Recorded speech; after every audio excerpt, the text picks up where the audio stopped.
Any other questions about the physics piece? Do you always animate in Flash, or? Yeah. So far. Although that middle piece, while I was watching that, I was thinking, I gotta switch to that program. Do you know what he used? Yeah, he used Painter. Painter. What do you think is the difference that would make you turn switch? Well, Painter is like Flash on steroids. It's a you know, Flash just does solid colors. It's a vector-based thing, so it just does solid colors. But in Painter, there's this deep rendering engine for the brushes with all kinds of parameters, and so you know, he barely scratched the surface of what you can do in there in terms of textures and custom brushes. It's insane what kind of parameters you can put on your digital brushes to get halos and After Effects and textures. And he's really having fun with the textures and stuff. And there's also a 3D aspect to Painter. Painter can work in layers, and so I don't think it's real 3D. I think it's just layers, like cartoon layers, but you can create. He created a pretty good feeling of 3D just with the layers by having things sliding, foreground things sliding at different speeds and stuff, and some zooming. So he's getting a whole lot of depth out of it. I'm getting depth on mine out of just reducing the copies of, I'm making 10 copies of something and reducing it a little bit each time, which gives you that receding quality. But that's strictly a graphic thing. It isn't real depth. It's interesting because I thought that the second one reminded me of Sleeping Beauty. I don't know if anybody else caught that. Totally. Yeah. It really, like, similar to Tchaikovsky, and it's also that depth of the multiplane that did have that. Yeah, right. It's got... And like the floating lights, you know, a lot of scenes like that. Yeah. And even the painterly quality in that is similar to Sleeping Beauty, because Sleeping Beauty was the mid-50s, I think, late 50s, mid-50s. Yeah.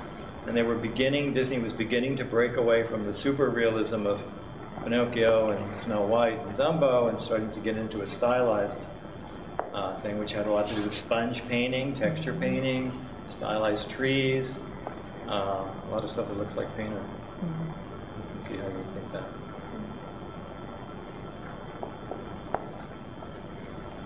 Section 2. Question? Do you code to animate? Mm-mm. You don't? No. I wish I did. I wish I was good as that, because I've seen some really great stuff done with coding. I've seen some really great procedural stuff. But now I'm drawing with the tablet. I'm drawing with a pressure-sensitive tablet. And using onion skinning,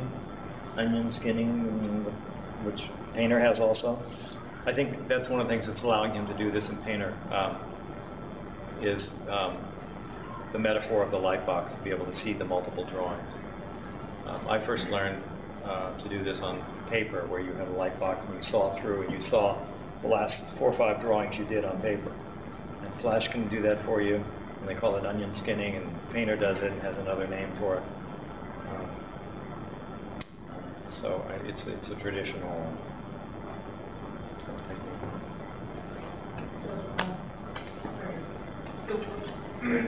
When you, the animation, there's no algorithm that it follows,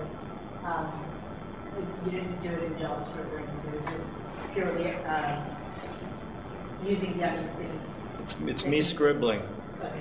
Yeah, it's scribbling on the tablet, seeing what I'm doing, and then I can advance a frame with the extra hand, the spare hand, and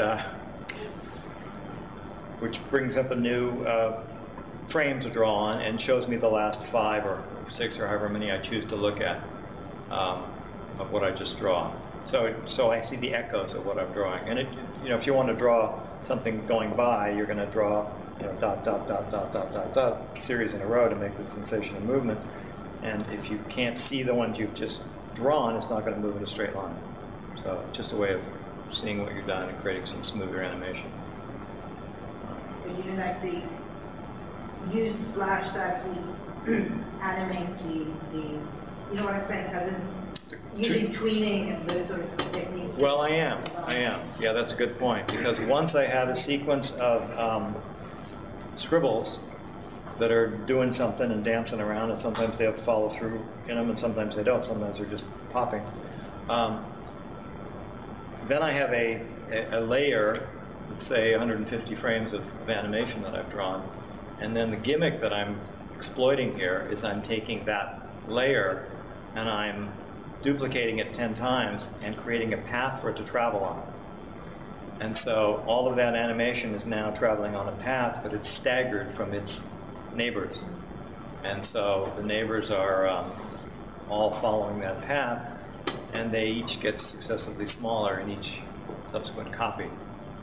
So once I've done the scribbling, then I'm using a motion tween in Flash to have the whole thing move on a path.